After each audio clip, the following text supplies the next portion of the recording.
إحساس غريب لما تكون شايف قدامك حل فرصة باب مفتوح ومش قادر تمد إيدك أو حتى إن أنت تحاول، وده مش بسبب إن أنت كسلان أو ضعيف أو مش عايز تحاول. المشكلة إن أنت اتعودت إن أنت تربط المحاولة بالخسارة، الأمل بالانكسار، والمناقشة بالرفض.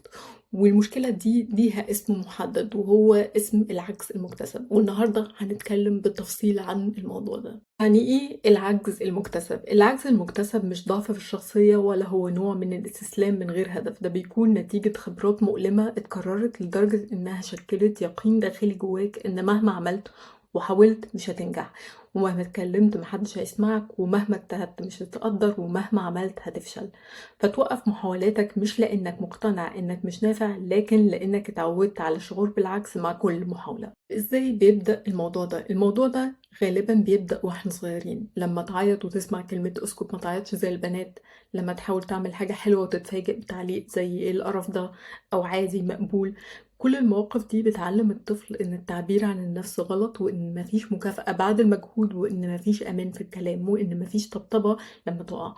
لكن في مثلا تأنيب وعقاب، وبتتكرر المواقف، وسنة ورا سنة الطفل بيترسخ جواه إن لو حاولت هتأذي، أو لو اتكلمت محدش هيسمعني، ولو عبرت عن مشاعري هتتقابل بالرفض.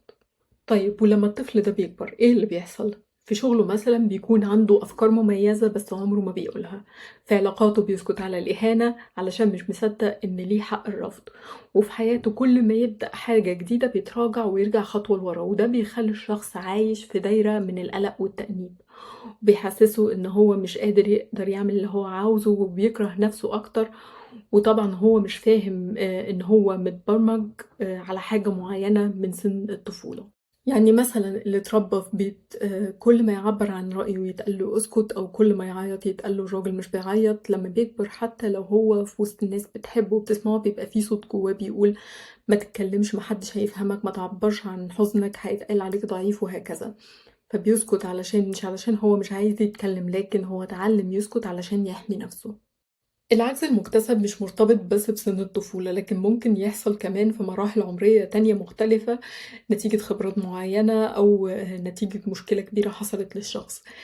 إزاي تتعامل مع العجز المكتسب هيكون موضوع مرتبط بإزاي تقدر تتعامل مع صدمات الطفولة، وده هيكون موضوعنا لكن بعد موضوعنا الجاي عن نظرية التعلق.